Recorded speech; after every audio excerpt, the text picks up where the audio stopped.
Hello everyone. आज के इस वीडियो में हम आपको कॉम्बिनेशन ऑफ सेल बताएंगे, जिसमें हम सेल को एक बार सीरीज में और एक बार पैरेलल में कंबाइन करेंगे और कंबाइन करके हम उसका इक्विवेलेंट ईएमएफ और इक्विवेलेंट इंटरनल रेजिस्टेंस को कैलकुलेट करेंगे। साथ में हम कुछ न्यूमेरिकल करके भी बताएंगे कैसे कॉम्बिनेशन ऑफ सेल के सवालों को किया जाता है। चलिए शुरू करते हैं। सबसे पहले हम सीरीज के बारे में बात करेंगे। कई सारी सेल हमारे पास है और उन सभी सेलों को हमने सीरीज में कनेक्ट करा दिया, ठीक है ना। कुछ इस तरह से, ऐसे ये देखें, माने आपके पास ये एक सेल है, इसका इंटरनल रेजिस्टेंस एक और सेल ले लिया, इसका इंटरनल रेजिस्टेंस एक और सेल ले लिया, इसका इंटरनल रेजिस्टेंस। आप सेल जानते होंगे, सेल जो होता है वोल्टेज का इंडिविजुअल सोर्स होता है। वोल्टेज का इकलौता अकेला इंडिविजुअल सोर्स जो होता है आपका सेल होता है। सेल के रिप्रेजेंट करने का ये सिंबल होता है जिसमें कि छोटा डंडा निगेटिव टर्मिनल यानी लोअर पोटेंशियल, बड़ा डंडा यानी कि हायर पोटेंशियल पॉजिटिव टर्मिनल होता है। इतना आपको पता होगा। तो हमने कई सारी सेलों को यहाँ पर सीरीज में कंबाइन कर दिया और हम ऐसे मान लेते हैं कि ये nth सेल है, ये nth सेल है और इस n नंबर ऑफ सेल को हमने सीरीज में जो है कनेक्ट करा दिया।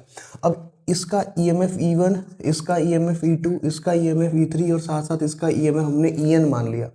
इसका इंटरनल रेजिस्टेंस R1 हो गया, इसका R2 हो गया, इसका R3 और इसका मान लेते हैं कितना हो गया, RN हो गया एक बार के लिए। और इन सभी सेल को हमने एक लोड रेजिस्टेंस R के साथ कनेक्ट करवाया।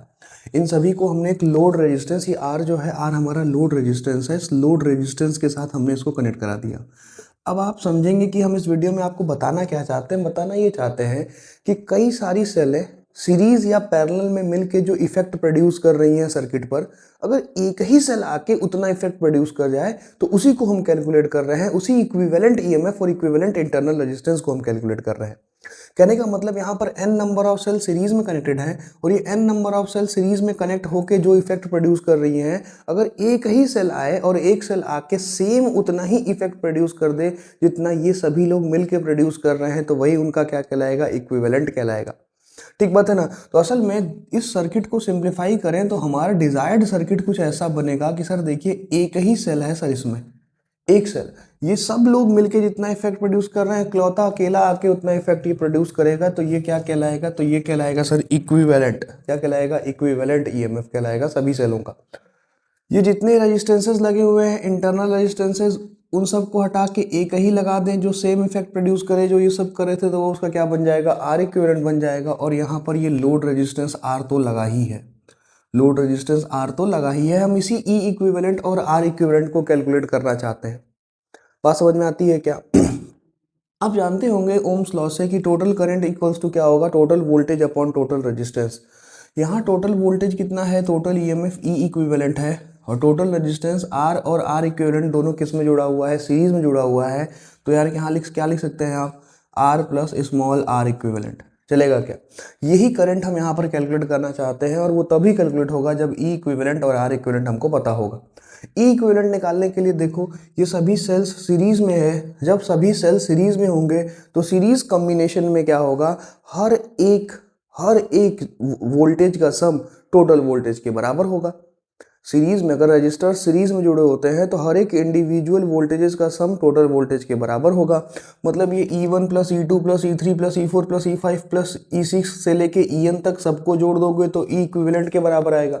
और सबको जोड़ना ही क्यों है, जोड़ना इसलिए है कि सारी बैटरीज एक दूसरे को सपोर्ट कर रही हैं, मतलब सभी से करंट का डायरेक्शन सेम है। ठीक है ना। देखो, इससे भी इधर करंट निकलेगा, पॉजिटिव से पॉजिटिव से पॉजिटिव से पॉजिटिव से, सबका डायरेक्शन सेम है। यानी अगर हमको ई इक्विवेलेंट निकालने का मन करेगा तो हम क्या करेंगे, E1 plus E2 plus E3 plus E4 dot dot dot dot dot dot क्या कर देंगे, EN सभी EMF को जोड़ देंगे।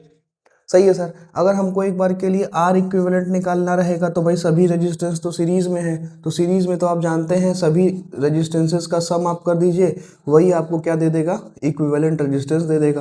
तो यानी सभी ईएमएफ को जोड़ देंगे तो ई इक्विवेलेंट आ जाएगा, और सभी रेजिस्टेंसेस को जोड़ देंगे तो क्या आ जाएगा, आर इक्विवेलेंट आ जाएगा।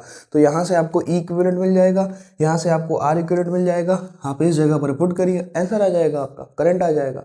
और ये ई इक्विवेलेंट का एक्सप्रेशन और ये आर इक्विवेलेंट का एक्सप्रेशन। लेकिन अधिकतर समय में क्या होता है कि आपको आइडेंटिकल सेल के बारे में पूछा जाता है कि इफ सेल्स आर आइडेंटिकल तो क्या होगा। समझिए जरा, if cells are identical, if cells are identical, cell अगर आइडेंटिकल है तो क्या होगा। तो भैया अगर सेल आइडेंटिकल होगा तो सभी का ईएमएफ सेम हो जाएगा, एक ही तरह की सेल है।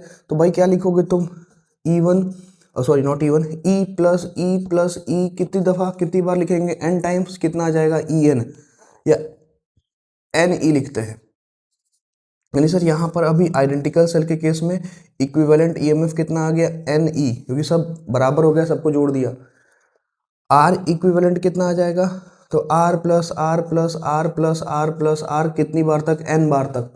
तो एन बार तक किसी चीज़ को जोड़ने से अच्छा है कि एक में एन आर कर दो, उसको एन का मल्टीप्लाई कर दो। तो यहाँ से सर जो आर इक्विवेलेंट आ गया वो आर इक्विवेलेंट किसके बराबर आ गया, एन आर के बराबर आ गया। ये तब की कहानी है जब cells, if cells are identical, cell क्या है, आइडेंटिकल है। तो अगर थोड़ी बात और इसमें करी जाए कि सर सेल आइडेंटिकल है तो और क्या हो सकता है, तो भाई अब यहाँ पर अगर हम कैलकुलेट करें करंट को, तो करंट बराबर ई इक्विवेलेंट कितना है, देखें यहाँ पर आप एन ई है, और आर तो लोड रेजिस्टेंस तो जस का तस रहेगा, बट आर इक्विवेलेंट कितना आ गया, एन आर आ गया। तो ये फॉर्मूला भी आपके मन में रहे कि जब सेल्स आइडेंटिकल होंगी तो इस तरह से कैलकुलेट करना पड़ेगा हमको। आइडेंटिकल नहीं होंगी, जब तुमने बताया ही यहाँ पर आइडेंटिकल होंगे तो सेल्स अगर आइडेंटिकल है तो आपको कुछ इस तरह से यहाँ कैलकुलेट करना पड़ेगा। क्या बात समझ में आ रही है, क्लियर हो रहा है क्या? इसमें भी कुछ चीज़ें आपसे पूछेगा, दो केस बना के आपसे पूछेगा। पहला केस वो होगा जिसमें internal resistance is much much less then load resistance. Internal resistance बहुत बहुत बहुत छोटा है, समझ रहे हो? ये जो स्मॉल आर है, जो इंटरनल रेजिस्टेंस है सेलों का, वो बहुत छोटा है। तो अगर बहुत छोटा होगा तो एन से मल्टीप्लाई करने के बाद भी छोटा ही रहेगा, और अगर छोटा रहेगा तो छोटे चीज़ को अगर आर में तुम ऐड भी कर दोगे तो आंसर में बहुत फर्क आने वाला नहीं है। समझ रहे बात को? आर अगर बहुत छोटा, ये केस है, ये स्पेशल केस अगर ऐसा पूछेगा तब आपको ऐसा करना होगा कि अगर small R is much much less than capital R, मतलब इंटरनल रेजिस्टेंस बहुत छोटा है, बहुत छोटा है, तो एन का मल्टीप्लाई करने पर भी साला वो छोटा ही रहेगा। तो पूरे एन आर को क्या कर सकते हैं आप, गायब कर सकते हैं। तो अगर आप एन आर को गायब कर देंगे तो आर बराबर आर प्लस एन आर कितना हो जाएगा, जीरो। काट दीजिए, खत्म कर दीजिए उसको। यानी आई प्लस ऑलमोस्ट ऑलमोस्ट जीरो हो गया, कितना आ गया बताएं, एन ई अपॉन आर। ये इस केस में का आंसर ये भी है। दूसरा केस हो सकता है इसमें capital R much much less than small R हो जाए। कैपिटल आर बहुत छोटा हो गया, यानी कि लोड रेजिस्टेंस ही छोटा हो गया। जो लोड रेजिस्टेंस है वो लोड रेजिस्टेंस बहुत छोटा है आर से, बहुत छोटा है लोड रेजिस्टेंस। अगर लोड रेजिस्टेंस ही तुम्हारा छोटा हो गया, आप समझिएगा, अगर आर छोटा हो गया तो आप आर को कैंसिल आउट कर सकते हैं कि आर बहुत छोटा है। बहुत छोटा होगा तो कोई चीज़ बहुत छोटी हो जाएगी तो बहुत ज़्यादा फर्क नहीं डालेगी कैलकुलेशन पे आपके। तो आप आर इज इक्वल्स टू क्या लिख सकते हैं, एन ई अपॉन आर को आपने हटा दिया, N R I equals to कितना आ गया बताएं सर, ई अपॉन आर। ये सारा केस हो गया। ये पूरी कंप्लीट बात हो गई सीरीज की। ये पूरी बात अभी तक हमने जो किया वो किसकी बात किया, हमने सीरीज के बारे में बात किया। देख लीजिए, अगर आपको स्क्रीनशॉट लेना है तो स्क्रीनशॉट लीजिए, अदरवाइज हम लोग पैरेलल शुरू करेंगे। अब पैरेलल में थोड़ा दिमाग लगेगा, बड़ा जैसा आगे। चलिए मिटाते हैं इसको। पैरेलल में क्या करेंगे, हम सभी सेल्स को हम पैरेलल में अब कनेक्ट करेंगे। और देखो पैरेलल में थोड़ा दिमाग लगेगा इसलिए क्योंकि पैरेलल में आइडेंटिकल सेल लेके पढ़ लोगे तब तो बहुत ही आसान है, लेकिन हम लोग तो सब पढ़ रहे हैं ना, पूरे कंप्लीट स्टडी कर रहे हैं ना। तो सीरीज हटा के अब हम आपको पैरेलल पढ़ाने जा रहे हैं। दिमाग लगाइएगा, दिमाग खोल के बैठिएगा कि सर यहाँ पर कई सारी सेलें हैं, वो सभी की सभी सेलें कैसे जुड़ी हुई हैं, तो सभी की सभी सेलें आपस में पैरेलल में जुड़ी हुई हैं। तो जरा देखो, तो ये एक सेल हो गया, इंटरनल रेजिस्टेंस आर हो गया, एक ये हो गया, एक और सेल बना लिया। बस करें, एक और बना लें, एक और बना देते हैं, बस करते हैं। एन नंबर ऑफ सेल ऐसा दिखा दी कि भाई एन नंबर ऑफ सेल ऐसा जुड़ा हुआ है पैरेलल में, चलेगा? बिल्कुल चलेगा, कोई दिक्कत वाला बात नहीं है इसमें। ऐसा तो क्या ही बता रहे हैं हम आपको। इन सब को हम एक लोड आर के साथ जोड़ दिए, इन सब को एक लोड आर के साथ जोड़ दिए। देखो भैया, इसका ईएमएफ यार E1 हो गया, इंटरनल रेजिस्टेंस R2 हो गया, इसका ईएमएफ E2 हो गया, इंटरनल रेजिस्टेंस R2 हो गया, इसका ईएमएफ E3 हो गया, इंटरनल रेजिस्टेंस R3 हो गया, इसका ईएमएफ EN हो गया, इंटरनल रेजिस्टेंस कितना हो गया, RN हो गया। चलेगा क्या? ठीक बात है ना। तो ये n नंबर ऑफ सेल्स को हमने किस में ऐड कर दिया है, पैरेलल में ऐड कर दिया। आप उसके बाद हम अब हम क्या चाहते हैं समझना, हमारा डिजायर्ड गोल क्या है कि भाई ये सभी रेजिस्टेंसेस, माफ करिए, ये सभी सेल मिलके जो इफेक्ट प्रोड्यूस कर रहा है, अगर एक ही सेल आ जाए और सेम इफेक्ट प्रोड्यूस कर दे तो वही उसका क्या कहलाएगा, इक्विवेलेंट कहलाएगा। वही तो इक्विवेलेंट होता है। मतलब हम कुल मिला जुला के चाहते ये हैं कि सर हम इतना ज़्यादा सेल वेल नहीं लगाएंगे, हम एक सेल मेरा आप बना के दीजिए, एक सेल बना के हमको दीजिए जिसका ईएमएफ इक्विवेलेंट हो, resistance internal resistance R equivalent हो, जिसको हम लोड के क्रॉस लगा दें और वो उतना ही इफेक्ट प्रोड्यूस करे जितना कि ये सब मिलके कर रहे थे। वही तो इक्विवेलेंट होता है। वही तो हम सेलों को कंबाइन करना सीख रहे हैं कि 50 सेल लगाने के बजाय हम एक ही सेल लगा दें जो वही इफेक्ट प्रोड्यूस करे जो 50 मिलके कर रहा था। क्या कहते हो यार, सही है ना? तो यहाँ पर total current I is equal to क्या लिखेंगे आप, करंट इज इक्वल टू क्या लिखेंगे, वोल्टेज अपॉन रेजिस्टेंस। कोई दिक्कत वाली बात नहीं। तो टोटल वोल्टेज कितना हो जाएगा जरा बताएं। ई इक्विवेलेंट और टोटल रेजिस्टेंस कितना होगा, आर प्लस आर इक्विवेलेंट, चलेगा इतना, ठीक है। आई इक्वल्स टू कितना आ गया, ई इक्विवेलेंट अपॉन आर प्लस कितना हो जाएगा, आर इक्विवेलेंट हो जाएगा। ये करंट आ गया यहाँ से, ये करंट निकल जाएगा। अब थोड़ा सा दिमाग लगाओगे, थोड़ा अटेंटिव रहोगे। तुमने एक लूप लॉ पढ़ा था, किरचॉफ वोल्टेज लॉ, है ना, या फिर लूप लॉ आपने पढ़ा होगा।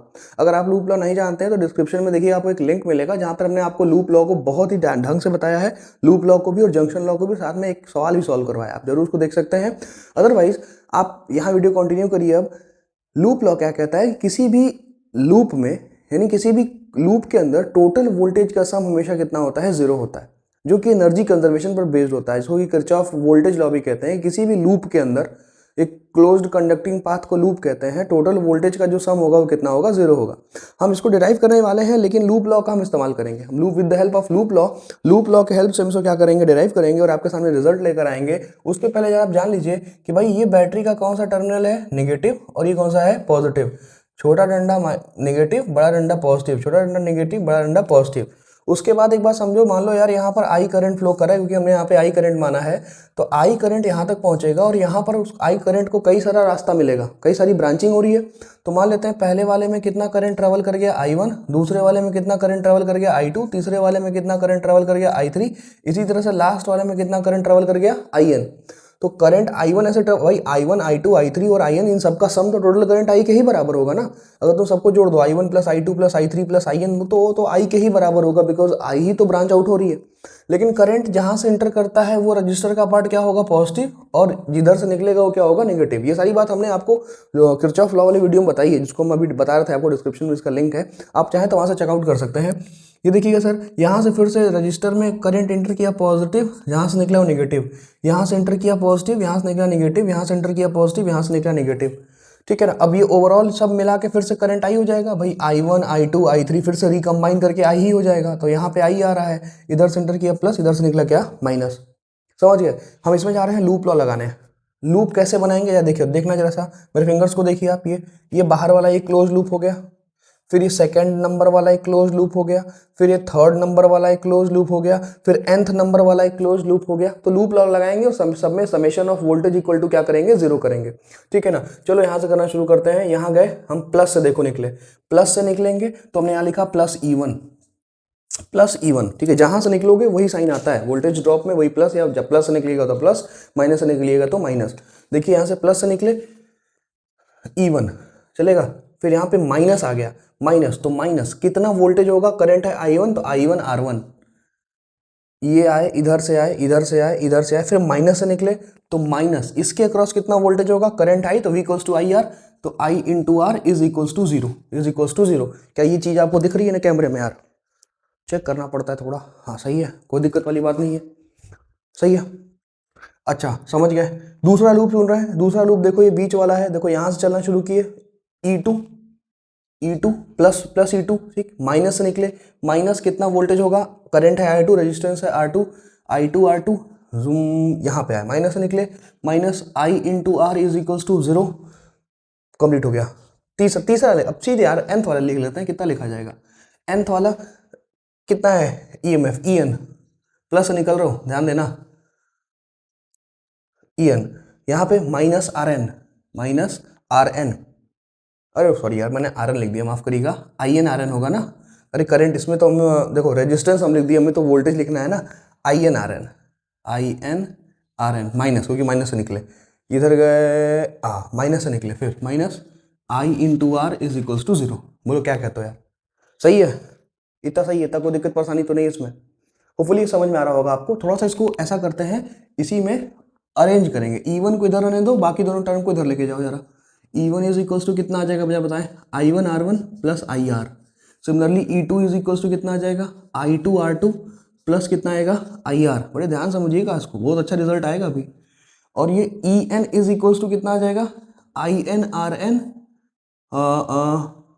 Plus I are. अभी काम करना है आप, काम करेंगे इसमें। हम चाहते हैं कि हम पहले वाले इक्वेशन में R1 से दोनों साइड डिवाइड कर देंगे, दूसरे वाले में R2 से, तीसरे वाले में R3 से, ऐसे तरह से nth वाले में RN से। समझ रहे हो तुम, हम सबको डिवाइड करने जा रहे हैं। पहले वाले में हम दोनों साइड R1 से डिवाइड कर रहे हैं, थोड़ा अटेंटिव रहना है यहाँ पर। पहले वाले में अगर हम R1 से डिवाइड करेंगे तो कितना आएगा बताओ, E1 अपॉन R1 चलेगा। इज इधर भी R1 से डिवाइड, इधर भी, तो R1 से R1 कट जाएगा, I1 प्लस इधर R1 से करोगे तो I into R upon R1, सही है। दूसरे वाले में करिए E2 upon R2 is equals to, ये कितना है सर, I2 R2, यानी R2 से डिवाइड किया, R2 कट गया, उधर कितना आ गया, I into R upon R2, चलेगा, ठीक है। ये फिर dot dot dot dot, last वाले के लिए EN, लास्ट वाले में RN से कर दो, RN, देखो यहाँ से तुम RN करोगे, RN मर जाएगा, IN plus I into R upon कितना आ जाएगा, RN, ये आ गया। इन सबको अब ऐड कर देते हैं, इन सबको ऐड कर देते हैं, ये वाला रिजल्ट अब आने वाला है। तो ये देखो E1, ये अच्छा इसको देखो, पूरा लिखने से का कोई मतलब नहीं है, इसको इक्वल टू के इधर वाले को ऐड करोगे तो E1 R1 plus E2 R2 plus E3 R3 plus E4 R4 dot dot dot dot EN RN तक आएगा, EN अपॉन RN तक आएगा। तो हम तो कह रहे हैं कि क्या ये समेशन है क्या सबका, किसका समेशन है, EN अपॉन RN का समेशन है। बोलिए भाई ये किसका समेशन आ गया, तो EN अपॉन या EI कर लीजिए आप, N हटा दीजिए, EI अपॉन RI का समेशन आ गया, जहाँ पे I 1 से कहाँ, 1 से शुरू होगा, कहाँ तक जाएगा, N तक जाएगा। कायदे से इसको ऐसे लिखा जाता है ना, पता होगा आपको, EI upon RI is equals to, I is equals to 1 से लेके I इज इक्वल्स टू 1, मतलब E1 अपॉन R1, समेशन का मतलब प्लस होता है, E1 अपॉन R1 प्लस 2 रखो, E2 upon R2 plus E3 upon R3, वही तो आ रहा था, वही तो हमारा यहाँ पर आ रहा था। और उसके बाद इज इक्वल्स टू, ये देखो सब summation of I1 plus I2 plus I3। एक बात बताओ, summation of IN I2 I3 I4 I5 से लेके IN तक, वही क्या है, टोटल करंट I है, वही तो टोटल करंट I है, तो बस टोटल करंट I रखिए, प्लस यहाँ भी IR, यहाँ भी IR, यहाँ भी IR, हर जगह से IR को पहले तो कॉमन कर लीजिए, और 1 upon R1 plus 1 upon R2 plus 1 upon R3 plus 1 upon R4, मिल रहा है ऐसा टर्म। अरे तुमने IR को कॉमन कर लिया, 1 upon R1 1 upon R2 1 upon R3, तुम तो कह रहे हैं समेशन 1 अपॉन RI आ जाएगा, समेशन 1 अपॉन RI आ जाएगा। बोलो भाई यहाँ तक सही है, आगे बढ़े, क्या कहते हैं, आगे बढ़े। यहाँ से करंट को कॉमन करिए जरा सा, यहाँ से जरा करंट को कॉमन करिए, बहुत जल्दी रिलेशन आने वाला है, घबराए नहीं। करंट को कॉमन करें, कितना आ जाएगा, ये summation EI, wait sorry sorry sorry, लिखना है बहुत साफ सुथरा, समेशन EI अपॉन RI, देखो I कॉमन किए तो यहाँ क्या बचेगा, 1 plus R summation 1 upon RI, इतना सही है, चेक करो पहले, इसको चेक करिए। अरे भाई यहाँ से I कॉमन कर लिया तो 1 plus R plus summation 1 upon RI बचेगा। अब यहाँ से बस एक काम और करेंगे हम, वो काम ये करेंगे कि हम दोनों ऊपर नीचे दोनों साइड समेशन 1 अपॉन RI से डिवाइड करने जा रहे हैं, पूरे इक्वेशन में हम डिवाइड करने जा रहे हैं, किसे डिवाइड करने जा रहे हैं, समेशन 1 अपॉन RI से हम डिवाइड करने जा रहे हैं, ठीक बात है ना। लास्ट देखो डिवाइड, ये पार्ट विजिबल है ना, हाँ अभी तो एक लाइन और आ जाएगा, दोनों साइड डिवाइड कर देते हैं, पर हम यहाँ सॉल्व कर रहे हैं इसको। अब देखो यहाँ सॉल्व करने जा रहा है हम इसको, आप बस एक बार और देखिएगा सर, सब क्लियर हो जाएगा। डिवाइड कर लीजिए, ऊपर नीचे दोनों साइड डिवाइड करिए, current I is equals to, देखो समेशन कितना आ गया, EI upon RI divided by summation 1 upon RI upon, यहाँ डिवाइड करोगे, यहाँ ध्यान समझना, जब डिवाइड करोगे तो इधर करोगे समेशन 1 अपॉन RI, इधर भी करोगे समेशन 1 अपॉन RI, तो समेशन 1 अपॉन RI तो कट जाएगा। मैं क्या एक स्टेप यहाँ कर दें क्या, अगर किसी को दिक्कत है, किसी भैया को दिक्कत है, तो हम यहाँ पे कर देते हैं EI upon RI divided by summation 1 upon RI is equals to, इसमें डिवाइड करोगे तो 1 plus R summation 1 upon RI divided by summation 1 upon RI आएगा, इतना आएगा। अब इसको जरा सॉल्व जब आप कर लेंगे, जरा देखिएगा कितना हो जाएगा। जब इसको अलग अलग करोगे तो समेशन 1 अपॉन RI और समेशन 1 अपॉन RI यहाँ से कट जाएगा, सिर्फ R बचेगा, R प्लस, और इधर कितना बचेगा, 1 divided by summation 1 upon RI। यही निकालने के लिए तब से हम परेशान थे, ये देखिए हमारा कैलकुलेट हो गया। देखिए summation EI RI divided by summation 1 upon RI whole divided by R plus 1 upon summation 1 upon RI। ये कितना कॉम्प्लिकेटेड लग रहा है, बट जानना बहुत जरूरी है, या फिर आपको रटना पड़ेगा, ठीक है। आइडेंटिकल सेल आ जाए तो कोई दिक्कत नहीं, अभी हम बता रहे हैं आइडेंटिकल सेल आ जाए तो ठीक ठीक है। मान लो अगर डेरिवेशन तुमसे पूछ दिया कि एक सेल है जिसका EMF E1 है और एक सेल है जिसका EMF E2 है, E1 और E2 EMF वाले दो सेल्स हैं और दोनों सेल्स को पैरेलल में कनेक्ट कर दिया, इक्विवेलेंट EMF बताओ, कोई तरीका नहीं भाई, इसी को फॉलो करके तुम्हें निकालना पड़ेगा। अभी ये कठिन लग रहा है, अभी तुमको बता रहे थे हम लोग nth सेल लिए, इसीलिए समेशन थोड़ा सा क्रिटिकल हो गया, लेकिन अब दिमाग लगाओ। Let us compare it with equation number 1। आप इक्वेशन नंबर 1 से इसको कंपेयर करिए। अगर आप इसको इक्वेशन नंबर 1 से कंपेयर करें तो देखो ई यहां पर आर का टर्म आ गया, सही है। ये टर्म बताओ किसको रिप्रेजेंट कर रहा है तुम्हारा, स्मॉल आर इक्विवेलेंट को। स्मॉल आर इक्विवेलेंट को रिप्रेजेंट कर रहा है, मतलब यहां पर समझना पड़ेगा आपको कि सर देखिए जो ये वाला असल में टर्म आया है ना, ये वाला टर्म किसके लिए आया है, internal resistance, equivalent internal resistance के लिए आया है। जो सर ये वाला टर्म आया है, ये वाला टर्म किसके लिए आया है, इक्विवेलेंट ईएमएफ का टर्म आया है। ये किसका टर्म आया है, इक्विवेलेंट ईएमएफ का। तो भैया यहां पे सब बच्चे देखेंगे कि ई इक्विवेलेंट बराबर कितना हो गया, ई इक्विवेलेंट बराबर कितना हो गया, तो ई इक्विवेलेंट बराबर summation E I R I, summation E I R I divided by summation 1 upon R आई। ये देखो ये ई इक्विवेलेंट का फॉर्मूला है, इसका सिग्निफिकेंस समझा रहा है आपको। इंटरनल रेजिस्टेंस आर इक्विवेलेंट का फॉर्मूला क्या निकल के आ गया, वो आ गया 1 अपॉन समेशन 1 अपॉन आर आई, 1 अपॉन समेशन 1 अपॉन आर आई। सही है, एक बार इतना गो थ्रू कर लीजिए, आप वीडियो को पॉज करिए, इसी पे सारा कुछ लिखा हुआ है, आप इसको एक बार गो थ्रू कर लीजिए, फिर हम आपको आइडेंटिकल सेल और अगर सेल आइडेंटिकल नहीं होगा तो उस केस में रिजल्ट कैसे निकलेगा वो बताते हैं। एक बार आप देख लीजिए इसको, ये कंप्लीट पूरे प्योर फिजिक्स के जैसे लेक्चर्स होते हैं उस तरह का ये वीडियो है।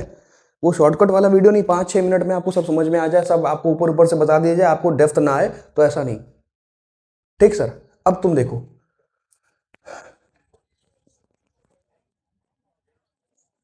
अब मान लो कि तुम्हारे सेल आइडेंटिकल नहीं है, ये एक आ गया, मान लीजिए इस तरह से आ गया, इसका ईएमएफ E1 है, इंटरनल रेजिस्टेंस R1 है, और एक और कनेक्टेड है। ऐसा सवाल आपके एग्जाम्स में पूछे गए, आप देखिएगा, अगर पीवाईक्यू देखेंगे तो आपको मिलेगा ये E1 और E2। अब इसका तुमको नेट ईएमएफ बताना है, कैसे बताओगे, नेट ईएमएफ कैसे बताओगे सर, इसी फॉर्मूले से बताएंगे, और कोई फॉर्मूला हमारे पास नहीं है, कैसे लगाएंगे, तो सर देखिए ई इक्विवेलेंट निकालना होगा, तो हमको याद आ गया कि सर आपने बताया था summation E I upon R I divided by summation 1 upon R I.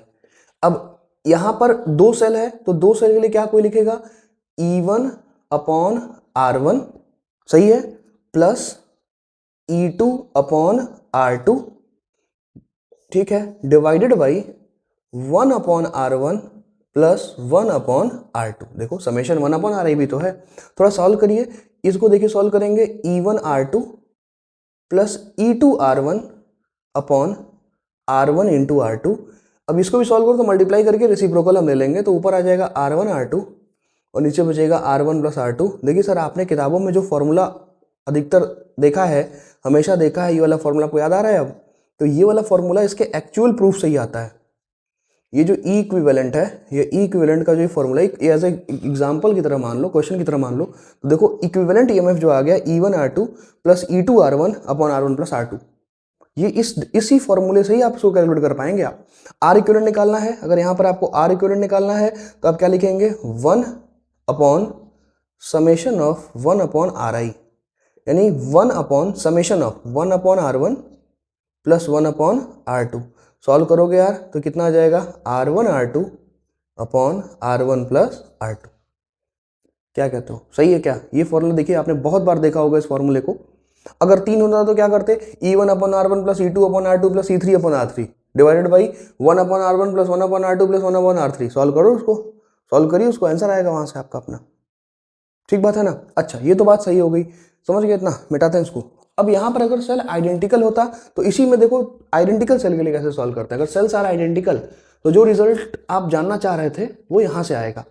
Sales are, if cells are identical, if cells are identical, अगर सेल आइडेंटिकल है तो क्या होने वाला है, कुछ नहीं है, क्या ही होगा, यहां पर देखो समेशन ई इक्विवेलेंट निकालते हैं, ई इक्विवेलेंट इक्वल टू, वहां देखिए क्या लिखेंगे, अरे ई सभी तो आइडेंटिकल है, ये सभी सेल आइडेंटिकल है, तो summation E I R I क्या लिखोगे, E upon R plus E upon R plus E upon R, कितनी बार तक लिखोगे, एन टाइम तक लिखोगे, डिवाइडेड बाई क्या है समेशन 1 अपॉन आर, तो यानी कि समेशन मतलब क्या लिखेंगे, 1 upon R plus 1 upon R plus 1 upon R, कितनी बार तक, एन बार तक।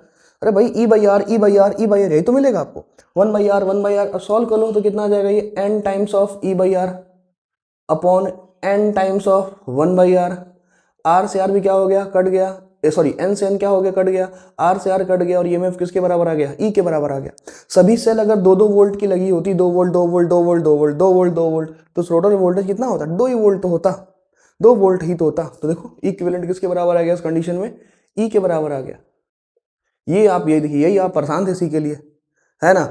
Are equivalent, R equivalent, R equivalent कैसे निकालेंगे, फॉर्मूला देखिए 1 upon summation 1 upon R I, क्या लिखा जाए सर जी, वहाँ 1 upon R plus 1 upon R plus 1 upon R, कितनी बार लिखोगे, n बार लिखोगे ऐसे इसको, तो ये सीधे सीधे 1 अपॉन कितना आ जाएगा बताएं, n बाई आर आ जाएगा, आर ऊपर कर लीजिए, R upon N, R upon N आ गया, सही है ना। तो यहाँ से आर इक्विवेलेंट भी आपने कैलकुलेट कर लिया, आर इक्विवेलेंट कितना निकाल लिया आपने, आर अपॉन एन निकाल लिया।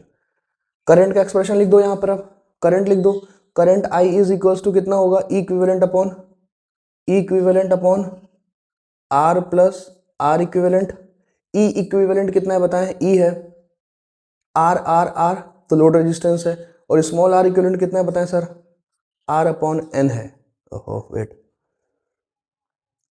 आर अपॉन एन है, थोड़ा सॉल्व कर लो इसको यार, तो एन ई ऊपर हो जाएगा, N E upon N R plus R, ये देखो करंट का एक्सप्रेशन आ गया, ठीक है, ये करंट का एक्सप्रेशन आ गया, कितना आ गया, N E upon N R plus small R, ये हमने करंट का एक्सप्रेशन निकाल लिया, सही है। अब फिर से इसमें 2 केस बना सकते हैं आप, मिटा दें थोड़ा सा साफ कर लेते हैं, फिर से इसमें आप 2 केस बना सकते हैं। कैसा 2 केस, ऐसा 2 केस कि आप देखिए आई इज इक्वल्स टू कितना यहाँ पर हो जाएगा, N E upon N R plus R, ठीक है ना। अब यहाँ पर मान लो एक कंडीशन हो सकता है कि small R is much much less than capital R, small R बहुत छोटा है उसको नेग्लेक्ट कर दो, स्मॉल आर अगर बहुत छोटा है तो उसको नेग्लेक्ट करो, तो आई इज इक्वल्स टू कितना आ जाएगा, एन ई अपॉन कितना हो जाएगा, एन आर, और इसको खत्म कर दीजिए, मतलब किसको, स्मॉल आर को खत्म कर दीजिए, आई इक्वल्स टू कितना आ जाएगा, सिर्फ ई अपॉन आर आ जाएगा। दूसरा केस क्या बन सकता है कि भाई कैपिटल आर बहुत बहुत छोटा है, कैपिटल आर बहुत छोटा, लोड रेजिस्टेंस बहुत ही छोटा है, तो मल्टीप्लाई भी एन से कर दोगे तो भी साला छोटा ही रहेगा वो, आई इज इक्वल टू कितना आ जाएगा, एन ई अपॉन आर, ठीक है सर, समझ में आया आपको, पूरा देखिए एक बार, पूरा देखिए, कोई दिक्कत तो बताइए, ठीक है सर, होपफुली आपको समझ में आया होगा ये सारा चीज़, ना आए तो एक बार वीडियो को पीछे करिए, फिर से एक बार देखिए, सब कुछ क्लियर हो जाएगा, और क्लियर हो जाए तो वीडियो को लाइक करिए, शेयर करिए, सब्सक्राइब करिए, कमेंट करके हमें बताइए कि आपको कितना बेनिफिशियल है ये वीडियो, एक नए कॉन्सेप्ट के साथ। फिर से मिलेंगे एक नेक्स्ट वीडियो में, तब तक के लिए बाय बाय।